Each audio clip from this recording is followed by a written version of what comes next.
price you see is not the price that you end up paying.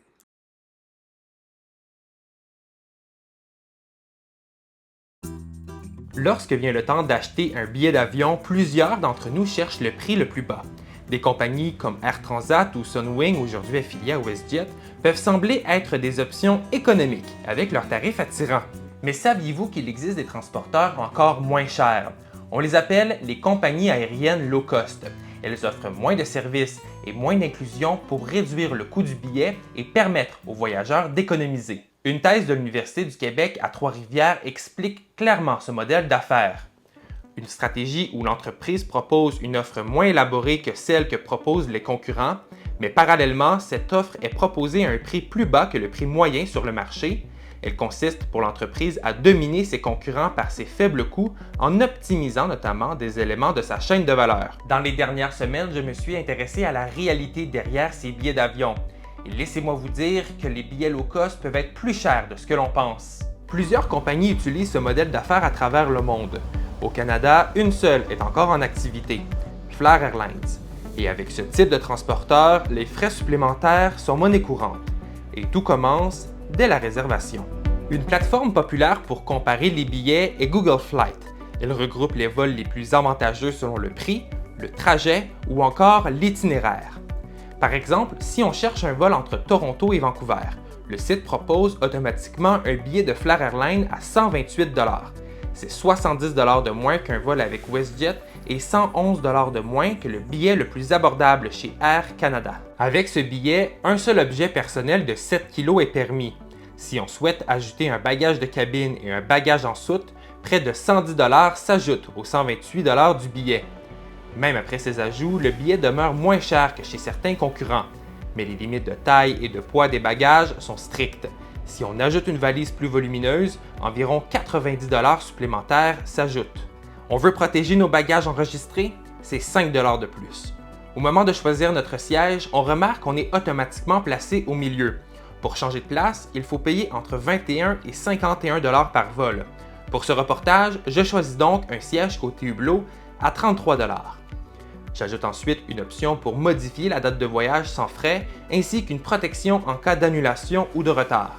Et finalement, un autre frais s'applique si je décide de m'enregistrer directement à l'aéroport plutôt qu'en ligne. Place au paiement, le prix du billet atteint près de 500 $, soit une augmentation d'environ 285 % par rapport au prix de départ. Et ces frais supplémentaires ne représentent qu'une partie des revenus des compagnies aériennes à très bas prix. Par exemple, si la taille d'un bagage dépasse les dimensions permises, d'autres frais peuvent s'appliquer. Et lorsqu'on parle des services à bord, là aussi, l'offre est réduite. Les services naturellement proposés par les compagnies classiques durant le vol sont dans le cas des compagnies low cost supprimés ou rendus payants. Les options de boissons et de restauration sont souvent plus limitées et doivent être payées séparément plutôt que d'être incluses dans le prix du billet, indique le site OAG. Et souvent, tous ces suppléments peuvent générer de la frustration. C'est le cas de 2 passagers qui ont vécu une expérience, disons, coûteuse. So for the two of us, it was $169 advertised. Return, all said and done, it was approximately $1,300. It's your baggage. If you're not good with one small carry-on, you have to go to the next step and you have to pay.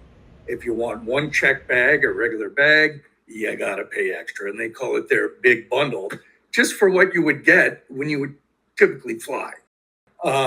In our case, we also had a golf bag. So we had to pay each an additional $100 each way. The cost of my flight was double compared with Air Canada. Everything is extra. If you want to have a water or whatever, you have to pay for that. Autre élément clé, les avions utilisés. Les transporteurs à bas prix exploitent souvent un seul modèle d'appareil comme le Boeing 737 ou l'Airbus A320. Cette stratégie permet de réduire les coûts de formation pour les pilotes et de simplifier la maintenance. L'espace à bord est aussi optimisé. Selon Aéroaffaires, ces compagnies installent généralement entre 5 et 10 % plus de sièges dans leurs avions que les transporteurs traditionnels. En poursuivant mes recherches, il a été porté à mon attention une pratique bien particulière chez Flair Airlines. Pour comprendre, lorsqu'on achète un billet d'avion, les taxes incluses dans le prix sont généralement réparties en deux catégories, les frais liés à l'aéroport de départ et ceux liés à l'aéroport de destination. Ces taxes varient d'un aéroport à l'autre et sont fixées par les autorités aéroportuaires.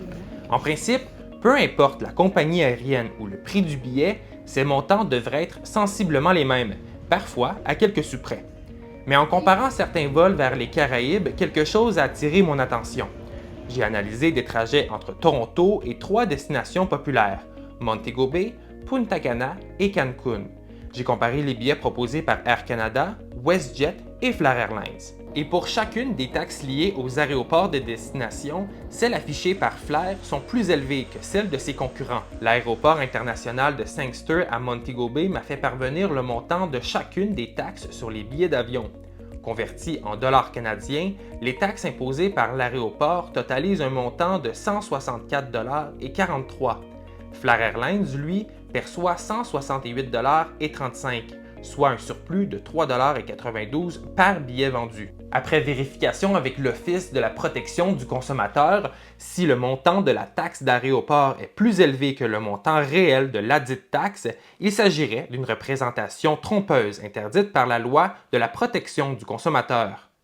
De son côté, Flair Airlines affirme dans un courriel que les taxes ne sont pas des coûts fixes.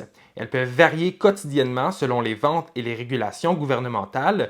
Ces montants ne sont pas fixés par Flair Airlines, mais bien par les autorités, dans ce cas-ci, par exemple, dominicaines. Au final, derrière la promesse de voyager à moindre coût, le modèle de transporteur low cost révèle une réalité plus nuancée.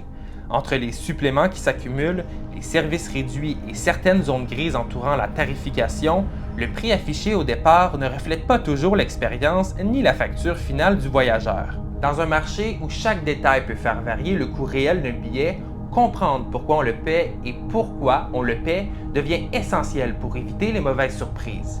C'était Jérémy Bélanger pour La Pige en direct à Saguenay.